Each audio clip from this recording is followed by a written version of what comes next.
Happy Labor Day weekend, everyone. Hopefully you all got to enjoy one last weekend of the summer. Even though technically we still have a few weeks till fall, for many people, including myself where I live, my summer this year, even though it wasn't that packed, since the last time I did an update video, was a lot of fun. Last time I did an update video, I talked about how I kicked off the summer with 611, the Midwest road trip with my grandfather where we hit up the National Air Force Museum, the Nickel Plate Road 779, and then chased 765 for 2 days on the Indiana Northeastern. Last minute, seeing that 1309 wasn't scheduled to operate until the fall, I chased the Reading and Northern 2102 on 2 of the Iron Horse Rambles. I originally was planning on doing all 3 of the Iron Horse Rambles in the summer, but decided that 2 was enough and sufficient enough for the footage I would want for. After that last update, I pretty much caught 2 CSX Heritage Units, the CSX 1982, the Seaboard Heritage Unit. Then I caught the Chessie Heritage Unit, the 1973, on I-007 as well. Both units got on I-007 for a while and were literally coming to town every other day, it seemed like, whether they'd be trailing or leading. And I actually caught the Seaboard Unit leading I-007 and I-008. I also caught the CSX Operation Lifesaver 50th Anniversary Unit. I caught the CP Army Unit, again leading I-165 on a day that it was so delayed. It was actually interesting to see how late it was, but I caught that as well.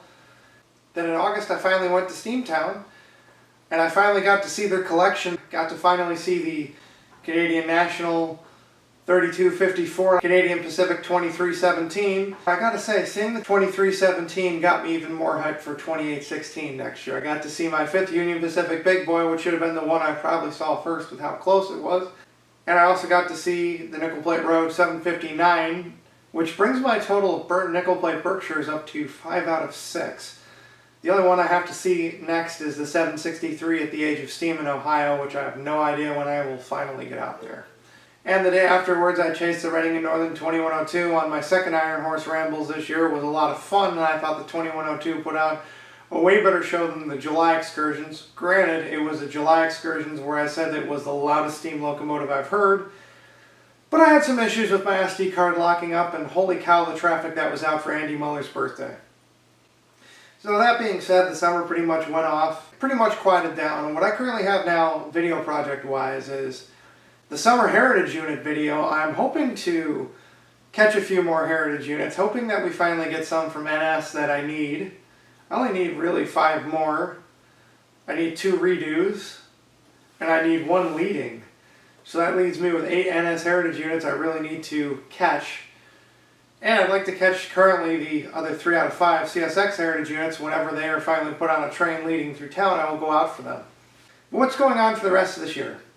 So I canceled the Iron Horse Rambles. I was going to chase Labor Day weekend because that week is just nuts for me, and because the rates to go out were way out of my budget. And I knew I wanted to save for this fall. So I canceled that Iron Horse Ramble. For the rest of this year, if my list holds up as of right now, I'm going to see 765 the first weekend in October. On the excursions, it's leading out of Pleasant Lake to Hillsdale on the Indiana Fall Colors train. Hopefully there is some fall colors that first weekend in October.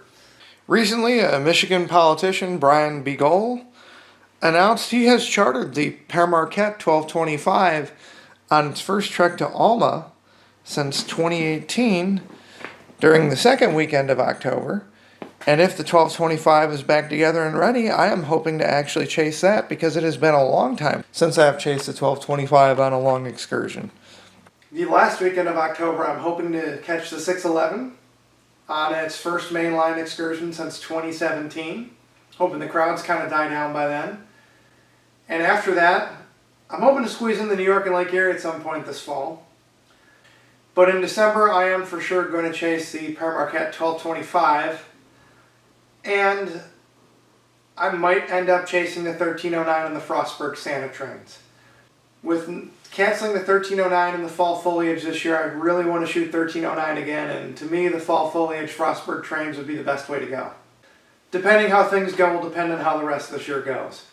So that being said, if you enjoy my content, please give my videos a like. If you haven't yet subscribed, please subscribe. There's more 765 action, 1225, and obviously 611 on the main. And I'm hoping to squeeze in the 1309 Frostburg Santa trains. We'll have to see how things go in the next few weeks. I'm not going to talk about next year, but 2816 is definitely on my list for next year, as is finally attending the East Broad Winter Spectacular. That being said, I'm Christian. Happy Labor Day. For those getting ready to go back to school, have a good school year. For those in school, have a good school year, and hopefully everyone enjoys the last few weeks of summer.